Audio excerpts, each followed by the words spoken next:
Imagine getting paid just for sharing your thoughts on products and services you use every day. With Survey Junkie, it's that simple.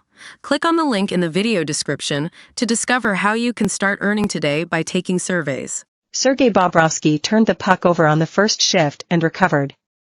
He lost his stick for 30 seconds at one point and still made saves. Connor McDavid put 6 shots on net, and none of them went in. Bobrovsky put on a masterclass against McDavid, and every other player who dared test him and his teammates pounced when given the chance. As a result, the Florida Panthers are off and rolling in the Stanley Cup Final. With the goalie everyone simply calls Bob unbeatable in stopping all 32 shots he faced from every angle and in every situation in one of the most memorable playoff goaltending performances in recent history, and thanks to goals from Carter Verhaeghe and Evan Rodrigues, the Panthers beat the Edmonton Oilers 3-0 on Saturday night in Game 1 of the NHL's best-of-7 championship series. "It's fun to play those guys, those elite guys, and it's a fun atmosphere," Bobrovsky said. "I am just alive for the opportunity, and I enjoy every second of it." Chants of Bobby repeated themselves over and over as Bobrovsky turned aside multiple breakaways, stopped McDavid when the reigning and 3-time MVP went into turbo mode, and flew all around and outside the crease to make Florida's net an impenetrable fortress. Bobrovsky, a 2-time Vezina Trophy winner for his stellar regular season play, registered his second shutout of this run and third in the playoffs over his 14-year career. Thanks to him, the Panthers have a lead in the Cup Final for the first time in franchise history and are now 3 wins away from hoisting hockey's hallowed trophy for the first time. It didn't even matter that they were outshot 32-18. Back in the final for a second consecutive season and healthier and more prepared for the moment than in the 5-game loss to Vegas a year ago, Florida showed experience on this stage does matter, handling pressure and tense moments throughout like most of its players have been here before. "We kind of know what it takes this year," Verhaeghe said. "We know how challenging it is, the ups and downs of playoffs and the grind of it.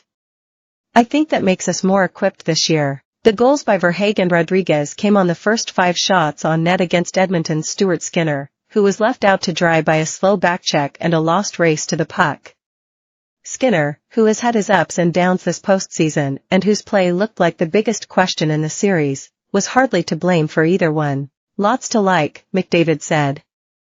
"We didn't give up too much, but what we did give up was dangerous." Edmonton controlled much of the game 5-on-5, extended its streak of penalties killed to 30, and its power play did just about everything right except score.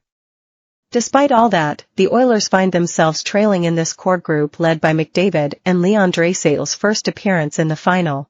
"We know that we're going to have to get even better," Coach Chris Knoblauch said. "There are things we're going to have to look at and try to increase those chances." Sign up to the recap. The best of our sports journalism from the past 7 days and a heads up on the weekend's action. After newsletter promotion. It's a series featuring the furthest distance between teams meeting for the Cup, eclipsing the previous record set in 2011 by Boston and Vancouver. The trophy was brought out onto the ice prior to puck drop, similarly to what the league did by shining a spotlight on it in the empty stands in Edmonton 4 years ago when the playoffs went on in pandemic bubbles. "Wasn't really expecting that," Rodrigues said of an NHL first of the Cup at ice level before the final for the first time since the 1960s. "That was a little bit of chills and a pretty cool moment. It was a pretty nice touch, I'm not going to lie." This was the polar opposite of that more recent eerily quiet scene from 2020, with a sellout crowd of 19,543 screaming fans juiced up for a 5th consecutive final featuring a team from the Florida.